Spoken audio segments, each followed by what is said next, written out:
Salut, c'est Clément. Je suis venu voir rapidement les inondations qui ont lieu chez ma mère, comme vous pouvez les voir derrière. Je vous mettrai aussi une vidéo pour vous montrer un peu ce que ça donne. C'est assez fou. Et dans cette vidéo, on va parler d'un autre type d'inondation, de cette espèce de déluge, de tsunami qu'on a le sentiment de se prendre dans la tronche quand on vit une rupture difficile. Et donc dans cet épisode de Psy News, on va parler d'un article de Slaughter qui a été publié en 2014 dans lequel elle explique pourquoi les ruptures font si mal. Et donc elle donne aussi des idées sur comment faire pour se remettre d'une rupture. Mais avant ça, on va reparler de l'épisode précédent de Psy News dans lequel je vous parlais d'un article de Rosignac-Milon où elle expliquait que quand on est en couple, on s'imprègne des caractéristiques de l'autre et donc notre identité change pour devenir une identité partagée. C'est-à-dire un mix entre qui on était avant le couple et qui on est pendant le couple. Et donc logiquement, puisque je me suis imprégné de l'autre pour mon identité, la question c'est, si je perds l'autre, qui est-ce que je suis? Et ce que Slaughter a pu montrer dans son article, c'est que quand il y a une rupture, ça génère quelque part une perte du sentiment de savoir qui on est.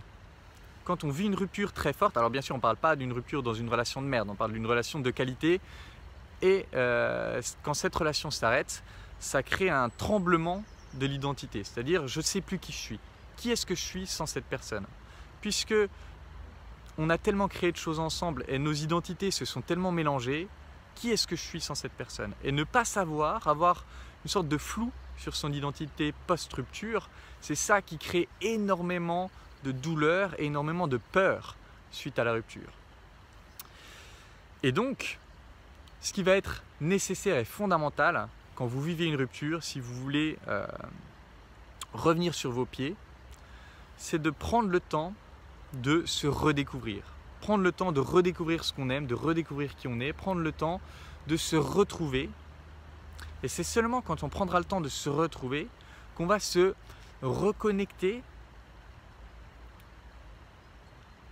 à ce sentiment de voilà ce que je suis, qui sera peut-être ce que j'étais avant la relation, qui sera peut-être, qui comprendra peut-être des choses que j'ai intégrées de la relation, peut-être que je serai un nouveau moi par rapport à ce que j'ai été avant cette relation, mais en tout cas, se reconnecter au sentiment de voilà ce que je suis, ça va apaiser cette espèce d'angoisse terrible qu'on vit après le couple. Et c'est seulement une fois que vous vous serez retrouvé avec vous-même, une fois que vous aurez retrouvé ce sentiment d'identité de qui vous êtes, que vous pourrez vous réengager dans le monde sereinement et donc éventuellement recréer une relation et recréer une identité partagée avec quelqu'un d'autre sereinement par le futur. Et c'est ça qui est difficile, c'est que pour que le couple soit bien, pour que le couple soit nourrissant, il faut qu'il y ait ce sentiment de proximité forte et de réalité partagée.